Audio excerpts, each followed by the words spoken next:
Welcome to Grateful, where we provide SAT and ACT online instruction, one-on-one and group, to students all around the world. Right now, we're looking at 5 ways to boost your ACT math score. The first is the idea of using official practice material. That goes for the SAT as well.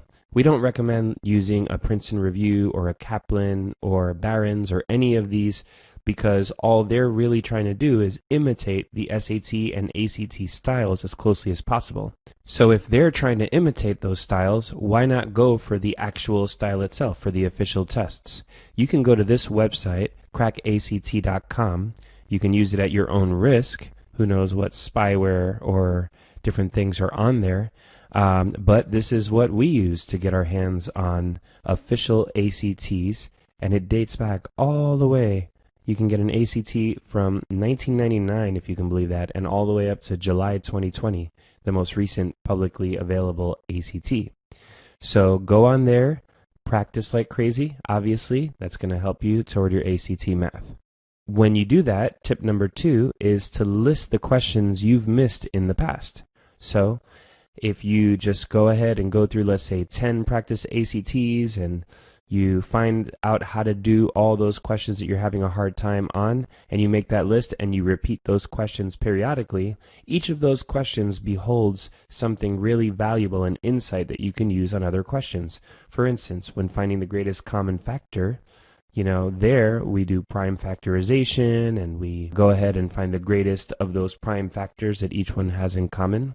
For instance, on this number 9, these are from the July 2020 test, by the way. Here, you would use the zero product rule, which is the idea that when you have these two terms in parentheses, that you can set each of these equal to 0, and that's going to give you your 2 answers.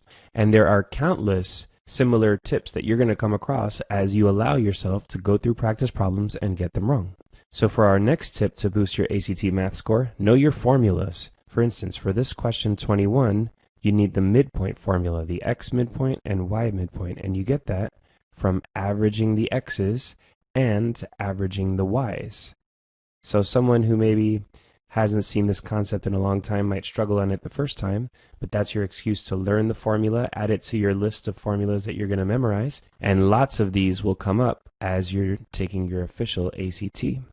Here we have the nice basic slope formula, y2 minus y1 over x2 minus x1. And there are all sorts of formulas, basic and high level. Here we have the logarithm transition. So for instance, log base a of b equals c translates over to a to the c equals b. The rule there is you keep the bases the same and the other two switch. I wouldn't enter into an official ACT without knowing how to do that. And here's another formula. Here, you need to know that if two similar shapes have sides that are in a ratio of a to b, then their areas are going to be in a ratio of a squared to b squared. And taking it a step further, if they were 3-dimensional similar shapes, then their volumes would actually be in a ratio of a cubed to b cubed. So that's what you would have needed to solve this question 47 on the July 2020 ACT. And going on to our next tip, you want to skip long questions. You don't want to do any question that's going to take a long time if you haven't already done the questions that would take a short time. So the perfect example of that is the multiple questions section. Here on the July 2020, as an example, we have one section that's got questions 35 to 38 all included in there. Now these multiple questions sections, they're intended to be easy questions that take a long time to figure out how to do. And so if you are looking for ways to save time, you're going to want to skip these immediately. And here are some more examples of questions. This question here, not such a terrible question. You essentially have to find the circumferences of both of these shapes and then do some unit conversions to figure out how that relates to the speed of the model railroad train.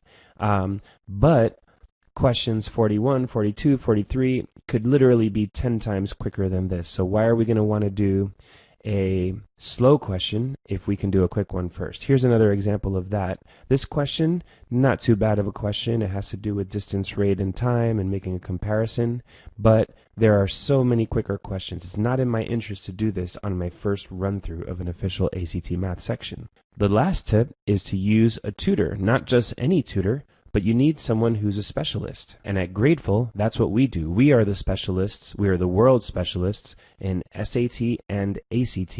And our average students are improving by 14 points for every hour tutored on the SAT and a third of a composite point for every hour tutored on the ACT. So use a tutor, a specialist. Online is definitely better because it allows for the tutor, if it's an experienced online tutor, they animate the answers, they can pause the screen while they get the next thing ready for you. Online tutoring, believe it or not, for something like SAT or ACT is actually better. So if you have any questions about how our tutoring works, feel free to reach out to us at www.gratefultestprep.com and have a great day.